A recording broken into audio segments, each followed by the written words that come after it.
When you see a welder creating that strong, almost invisible bond between two pieces of metal, have you ever stopped to wonder, what really stands between a flawless connection and, well, a catastrophic structural failure?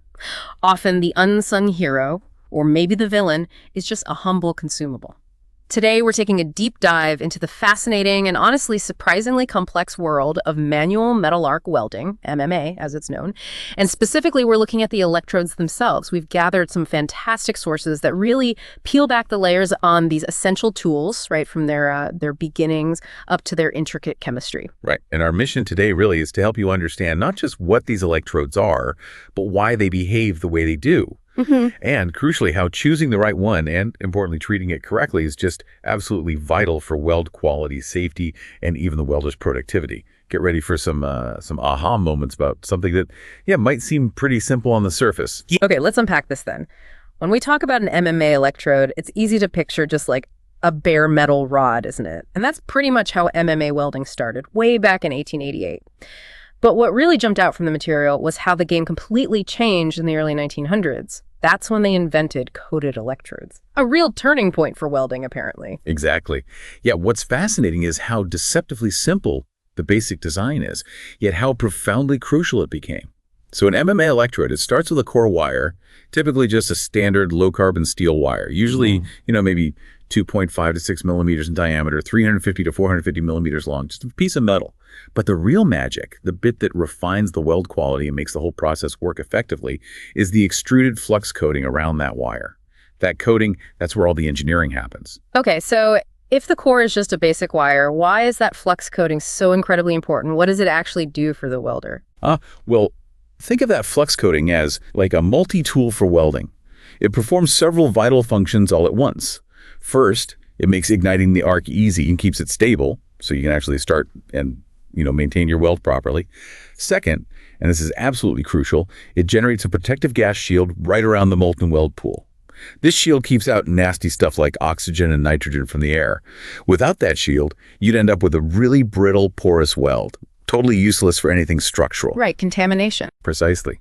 Third, it deoxidizes the weld metal itself, cleans it up, essentially, drawing impurities into a protective layer we call slag. That slag then forms this blanket over the cooling weld, shielding it from further contamination as it solidifies. But it doesn't stop there. The flux also adds alloying elements. These give the weld metal the specific properties you need, like more strength or maybe better ductility. And it even helps with positional welding, say you're welding overhead or vertically. It controls the slag's freezing temperature to help hold the metal in place. And really importantly for some jobs, certain types of flux control the hydrogen content, which is a massive deal for preventing weld integrity issues later on. Wow, that's incredible. So much packed into just that coating. And the sources, they categorize these MMA electrodes into three main sort of generic types based on that flux coating: rutile, basic, and cellulosic. Each one has its own distinct characteristics, clear advantages, and importantly, very specific disadvantages too. Yeah, and this brings up an important question, doesn't it? Why have three distinct types if they all ultimately just lay down a weld? Well, it's because different welding jobs demand different properties, different performance. You wouldn't use, a fine-tip pen for painting a wall, would you? Each electrode type is really designed for a specific purpose, a specific scenario. Understanding these differences is absolutely key if you want to get a successful, high-quality, and safe weld for your particular job. Okay, let's dive into cellulosic electrodes first then. The name itself gives a big clue, right? They contain a high proportion of cellulose and organic material in their coating. And what stood out in the sources is they produce a gas shield that's very high in hydrogen. Yes, exactly. And this high hydrogen content, it isn't just a technical detail. It's actually what gives them their unique performance characteristics. It raises the arc voltage, which leads to a really deeply penetrating arc and a rapid burn-off rate. What this means for a welder is speed. Astonishing speed, actually. You can practically race along a joint. That's why they're indispensable for things like massive pipeline projects. They're particularly noted for use in the stovepipe welding technique, which is a specialized method for pipeline welding where you're welding rapidly downwards along a vertical pipe. So what are the actual advantages for you, the welder, if you pick a cellulosic electrode? What's the upside? Well, they offer truly deep penetration and fusion, which is fantastic for ensuring a strong bond, especially in thicker materials. They're incredibly versatile, too, suitable for welding in pretty much all positions. That's a huge plus when you're working out on site, right? They allow for those fast travel speeds we mentioned, so they're highly productive. And they generate large volumes of shielding gas, which helps with arc stability. Plus, they're relatively low control in terms of how you treat them beforehand. You just take them straight from the box. No special drying or baking needed. Okay, but there have got to be trade-offs, especially with that high hydrogen content you mentioned. That sounds like it could be, well, problematic, especially for critical structures. Absolutely. It's a major trade-off. The sheer amount of hydrogen in these welds is staggering. We're talking like 80 to 90 milliliters per 100 grams of weld metal. To put that in perspective, that's a massive amount. And it directly leads to a very high risk of hydrogen cold cracking once the weld cools down. This isn't just some minor technical flaw, it's a critical safety issue. It can cause a weld to fail days, even weeks after it's made, seemingly out of nowhere. That's the insidious nature of hydrogen embrittlement. Wow, weeks later. Yeah, it can be delayed. So this risk makes them generally unsuitable for higher strength steels or very thick sections. The sources suggest typically not for thicknesses over, say, 35 millimeters, roughly. This also means they're not ideal when you need good low-temperature toughness. Additionally, they produce a thin, quite brittle slag layer that can be a bit messy to clean, a coarser weld profile, they generate high fumes, and can result in high spatter and lower deposition rates compared to some other types. And as we just touched on, a critical point, you don't bake or dry them. Excessive heat actually damages their cellulose coating. Okay, so cellulosic. Fast, deep penetration. But that high hydrogen is a really significant drawback. So what about an electrode that prioritizes maybe ease of use for more everyday jobs? Let's turn to rutile electrodes. Our sources describe these as kind of the workhorse of the industry. They contain a high proportion of titanium oxide, or rutile, in their coating. They are definitely the general purpose choice, yeah. A real staple in most workshops. Rutile electrodes promote incredibly easy arc ignition, a super smooth arc operation, and notably low spatter. All things that make them very user-friendly, especially for less experienced welders. Their stable, easy-to-use arc can operate with both AC and DC power sources, which gives them great versatility. And they're generally good for all welding positions, especially common fillet joints in the horizontal-vertical position. And what about the weld itself? How does it look and perform compared to, say, the cellulosic ones? Well, they produce a visually appealing weld bead profile, nice and smooth. And they have a viscous slag that's usually very easy to remove. The weld metal itself has reasonably good strength. They're often used for general engineering work, things like low-pressure pipe work, support brackets, general fabrication, where extreme strength or toughness isn't the absolute top priority.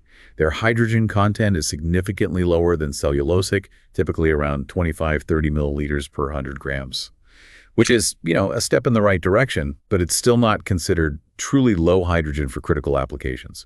So what about their limitations then, particularly around hydrogen and maybe higher performance scenarios? Is it a similar story to cellulosic, just maybe less severe? Yeah, similar limitations in terms of cracking risk, but for slightly different reasons related to treatment. While rutile electrodes can be dried, usually at temperatures up to about 120 degrees C to get rid of surface moisture, they cannot be baked at higher temperatures like other types can. Baking destroys their coating. Right. This means they can't achieve those very low hydrogen levels needed for critical work, so they're generally not suitable for high-strength steels or very thick joints because the risk of hydrogen cracking, although lower than cellulosic, is still present. And they don't provide good toughness at very low temperatures either. So, yeah, primarily for general purpose, lower strength applications. Okay, now when I was looking through the materials, I came across something called rutile high recovery electrodes. That phrase immediately caught my eye. Is it just like a souped up version, or is there a fundamental difference? Oh, yes. This is where it gets really interesting for productivity. High recovery rutile electrodes, they actually have iron powder added into their coating. This really bulks it out and changes the game. What it means is that a single electrode can deposit significantly more weld metal, sometimes up to an astonishing 180% of the core wire weight. So they offer much higher productivity. They can create these large weld beads with remarkably smooth profiles, sometimes even resembling welds made by a saw. Submerged arc welding, which is a much more automated high deposition process. However, and this is the key thing, they share the same hydrogen limitations as standard rutile electrodes. And because they produce such a large fluid weld pool, they're typically limited to flat welding positions only, like PA flat grooves and PB flat fillets. Right, makes sense. You wouldn't want that much molten metal running away on you if you're welding vertically. Okay, so if cellulosic are for speed and rutile for general ease of use, What about those applications where you absolutely need uncompromising strength and integrity? That brings us to basic electrodes. Our sources indicate these are the ones for the really demanding work. They contain a high proportion of calcium carbonate and calcium fluoride in their flux coating. Yes, absolutely.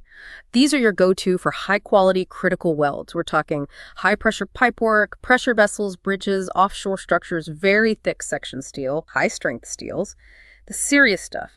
They're specifically designed to achieve the lowest possible level of hydrogen. We're talking less than 5 milliliters per 100 grams of weld metal, often even lower, like H4 quality. This tiny amount of hydrogen gives the weld metal extremely good toughness, especially at low temperatures and high yield strength. And critically, the lowest tendency towards hydrogen cracking. They are engineered for superior mechanical properties where failure is simply not an option. Okay, basic electrodes sound like the holy grail for critical welds then. But given the complexities we've discussed, I'm guessing there's a catch. What's the demanding side of working with these? Is there a significant trade-off? You've absolutely hit on the main challenge, the rigorous electrode treatment that's required. It's non-negotiable. Basic electrodes must be baked before use, typically at a high temperature like 350 degrees C for 2 hours or sometimes even longer, specifically to drive out every last trace of moisture. Moisture is their enemy. Once baked, they then need to be kept hot in a holding oven, usually around 120, 150 degrees C. And then they're issued to the welder in heated quivers, typically kept around 70 degrees C, just to prevent any moisture pickup from the atmosphere right up until the point of use. Wow, so a whole system just to keep them dry. Exactly. And if they're not used within a certain time frame, often it's about 4 hours after being taken out of the holding oven, they must be returned to the oven and rebaked. Although there's usually a limit on how many times you can rebake them before they have to be discarded. This whole process is tightly controlled to maintain that ultra-low hydrogen status. So it's not just about picking the right rod, it's a whole lot more control and a much higher skill factor for the welder to manage these properly, isn't it? It sounds like the welding equivalent of a high-maintenance supercar. Incredible performance, but definitely demanding to handle correctly. That's a great analogy, actually. Welders need significantly more care and definitely require greater skill when using basic electrodes. Their operating characteristics can be more challenging. For instance, the weld profile they produce is usually more convex, kind of humped, and the slag removal can be more difficult than with rutile or cellulosic types. So while they undeniably offer superior mechanical properties and that critical hydrogen control, which is why they're mandated for bridges, nuclear plants, pressure vessels, and so on, these benefits come at a higher cost, and they demand far more stringent control procedures throughout the entire welding operation. It's often said, that a significant portion of weld failures in critical applications can actually be traced back to improper handling or treatment of these basic electrodes. That really underscores how crucial the handling is. It's clear that selecting the right type is paramount, but our sources also dive into how these electrodes are classified using standards like BSEN 2560 or AWSA 5.1. So for someone on the shop floor choosing an electrode, or maybe an engineer specifying one, why are these complex-looking designations so important? What do they tell you? Yeah, this is where the precision comes in, and it's vital. These classification systems are absolutely crucial because they provide standardized universal information about the electrode's exact properties. No guesswork involved. For example, a code like E53 2NI B72H10 from that BSEN standard tells you, well, pretty much everything you need to know. It tells you its minimum yield strength, 500 MPa, its toughness, impact tested at -30 degrees C, its chemical composition, contains about 2% nickel, the type of flux coating, B for basic, its weld metal recovery rate, over 105%, the current type needed, AC and DC+, the welding positions it's suitable for, all positions except vertical down, and, very importantly, its maximum hydrogen content, H10 meaning less than 10 milliliter 100 grams. Knowing how to read these codes means you know exactly what that electrode is capable of and how it performs, ensuring you pick the precise tool for the specific demands of the job. Got it. It's like a detailed spec sheet right there on the box. And we touched on it intensely with basic electrodes, but proper treatment seems absolutely critical across the board, doesn't it? Far beyond just pulling them out of a packet. Yes, absolutely critical. Moisture pickup is, as I said, the silent killer of weld quality, and it's heavily influenced by the surrounding temperature and humidity.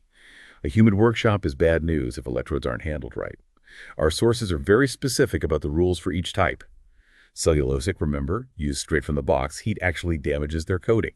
Rutile electrodes, they can be dried at low temperatures, up to maybe 120 degrees C, just to remove surface moisture, but they cannot be properly baked at high temperatures. And then, as we discussed in detail, basic electrodes require that meticulous high-temperature baking, then careful storage in holding ovens, and issue in heated quivers. Ignoring these specific treatment procedures, even if you've chosen the right type of electrode, can lead directly to serious weld defects. Things like porosity, or much worse, those dangerous hydrogen cracks. It really highlights that selecting the correct electrode designation is just one piece of the puzzle. Ensuring its optimal dry condition right up to the point it's used is equally, if not sometimes more, important for getting a sound weld that performs exactly as intended. Wow.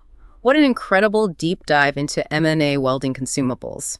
We've really seen how each type, cellulosic, rutile, and basic, has its own unique chemistry, its own distinct characteristics, specific advantages, and, crucially, those important limitations, all of which profoundly impact the final weld. It's clearly not just about melting metal, it's truly about engineering the perfect little environment right there at the arc to create a strong, defect-free joint. Absolutely. And if we connect this to the bigger picture, I think understanding these consumables is really about appreciating the hidden complexity in what can look like a fairly straightforward process from the outside. It shows why welding truly is both an art and a science, where the welder's skill, yes, but combined with the correct choice of consumables and their careful treatment, absolutely dictates the overall success and ultimately the integrity of the finished structure. So what does this all mean for you listening? Well, whether you're maybe a budding welder yourself, or an engineer specifying materials, or perhaps just someone endlessly curious about how things are actually made and held together, knowing the nuances of these electrodes, I think, helps you appreciate the true mastery involved in creating the durable, reliable structures that literally hold our modern world together. Definitely. And maybe to leave you with a final thought to chew on.